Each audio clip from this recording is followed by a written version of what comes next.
Okay, so in the next few minutes, I'm going to basically tell you the story of how the Resilient Pathways report came to exist. I'll try to keep it short, especially because we need to catch up with a few minutes of time. But first, let's start with having a look at the Resilient Pathways report in numbers. So in total, when I did the final, went in a few days ago and looked at the number of people who have contributed to the articles, there are 122, 35 authors and 87 contributors and reviewers. I know the number we have been talking about was much less than this. We were saying 70, but that was when we didn't have the full list of people who have been contributing and reviewing the individual articles. This is the engine basically behind this report. Every one of these individuals did this work at their personal or in addition to their professional workload and have made personal sacrifices to make this happen. So a huge thanks to all of these people, especially the co-authors who put huge amount of energy to the work and huge amount of trust in us to bring it to the final line. Hundreds of hours of conversations, thousands of hours of thinking and writing, and hours of reviewing and commenting, and many hours of critical editing. It took 20 months from the time that we started talking about it and doing consultations with our advisory committee to the time that we released it in September. But most importantly, we've been, in a sense, using 2,400 years, more than that, years of experience. I've been calling this work crowdsourcing intelligence from experts. And that's literally what we did. The 122 people who have been contributing, in average, I would say about 20 years of experience. We had quite senior people involved. And this work is basically building on all those years of experience of these people working on the ground, in policy design, in emergency management, in research and science. And here, I would like to take a moment and say a big thank you to Shayna Johnson, who is our great editor. She was a part of the core team. She was critical in making this work happen, especially with the fact that we had this objective to make sure the articles are written in a simple language and have a design that is easy and accessible. Because our main goal was to create a piece that has that whole of society approach in a sense that everybody can use it. Everybody within the community of practice, but people from coming at this work from different backgrounds, different technical backgrounds, or people who are coming from science versus people who are coming from policy side. We wanted to make sure they can read and understand. And Shayna's work, who I think she's in the audience, was very critical in editing and designing this work. So motivation, objectives, and the results. So some of you may know there is a mother project for the Resilient Pathways report. That project was called DRR Pathways Project. It was funded by Canadian Safety and Security Program, DRDC, and led by Natural Resources Canada. It started in 2019 and had many different technical and modeling risk assessment components, but also governance components. And at heart of it was effective partnership between science and policy. We started 2019, we had the comfort of seeing each other in person and building great connections and relationships, which became the foundation first for delivering the project, but then towards the end, when we realized the potential we have created by this relationship between policy and government entities, as well as research and academic institutions and non-governmental institutions, that we didn't want to let that go. We wanted to build on that and not let it cool down until there's funding for another project. So we shifted the end report of the project to basically create Resilient Pathways report. There is a tab on the website that has all the technical components of the DRR Pathways project, which I encourage you to have a look and explore that because there is valuable information there also. So that was basically the origin. Very quickly, about the design of the Pathways report, what helped us and what was kind of part of the vision was inspired by the global frameworks. Most of you are very familiar with, especially these three frameworks: Sendai Framework for Disaster Risk Reduction, Paris Agreement, and the Sustainable Development Goals. They all came together in the same year.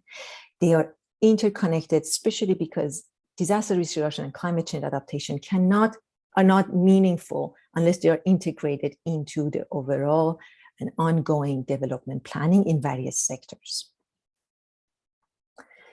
We also use Sendai Framework in designing the templates and in guiding and writing the pieces, especially the four priorities for action: understanding risk, risk governance, financing, and managing the residual risk.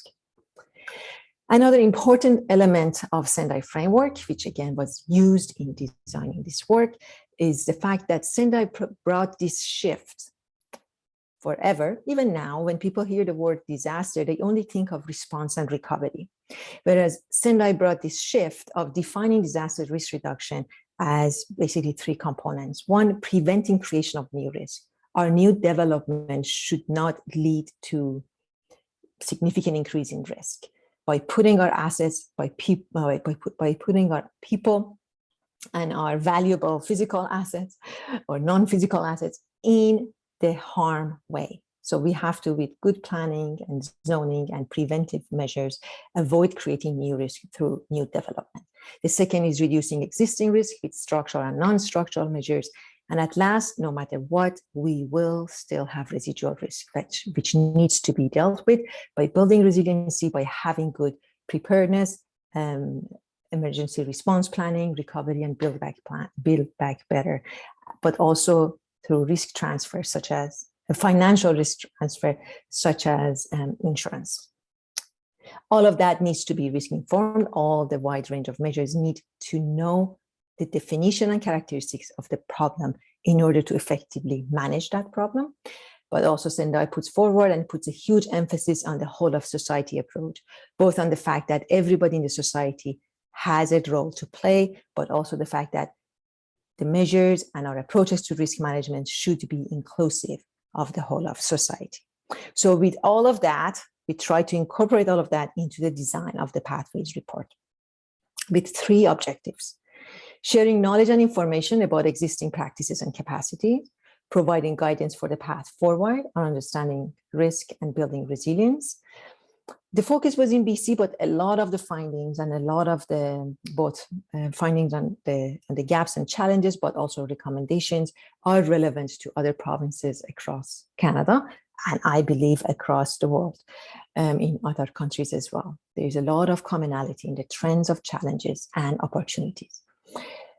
And the third, contributing to implementation of the Sendai Framework.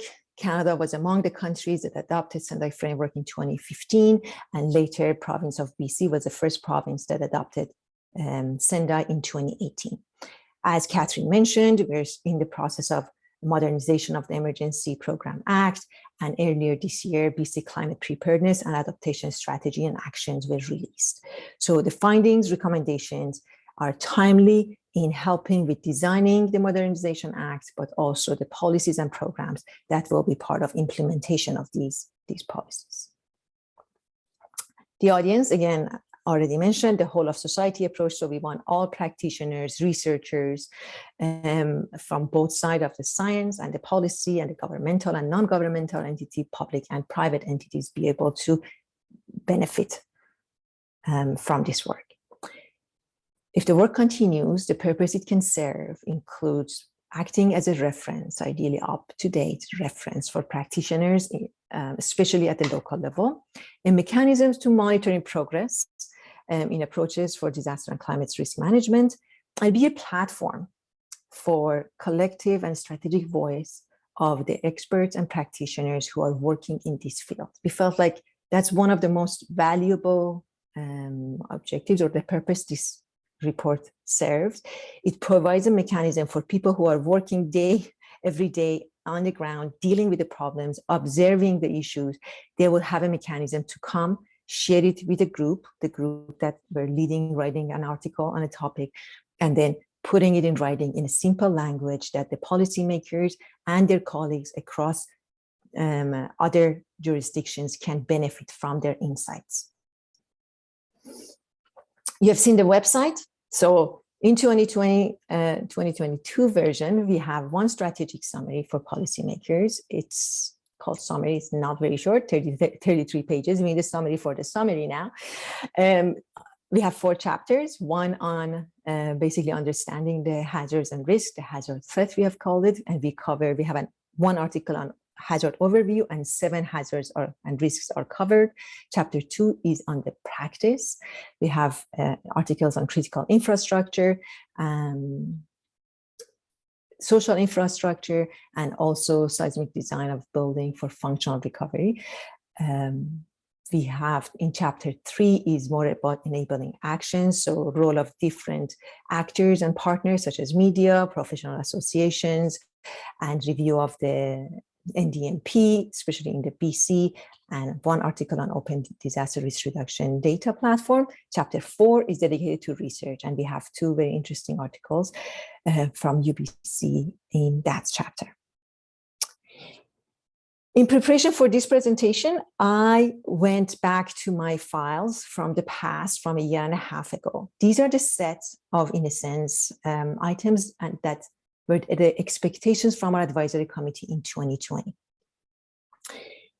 There are items that we haven't achieved or the report is weak about them, such as the indigenous traditional knowledge or the behavioral insights. But there is a lot more of these items that now that we look back, we have achieved.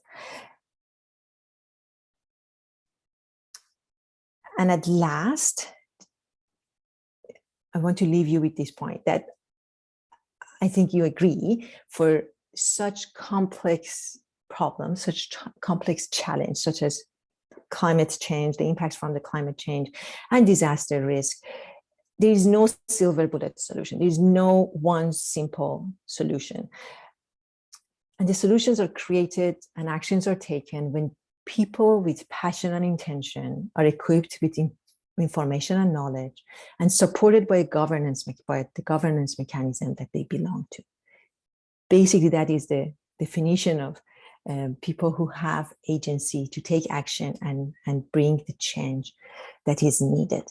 And that was also at the heart of our intention and motivations for the Resilient Pathways report.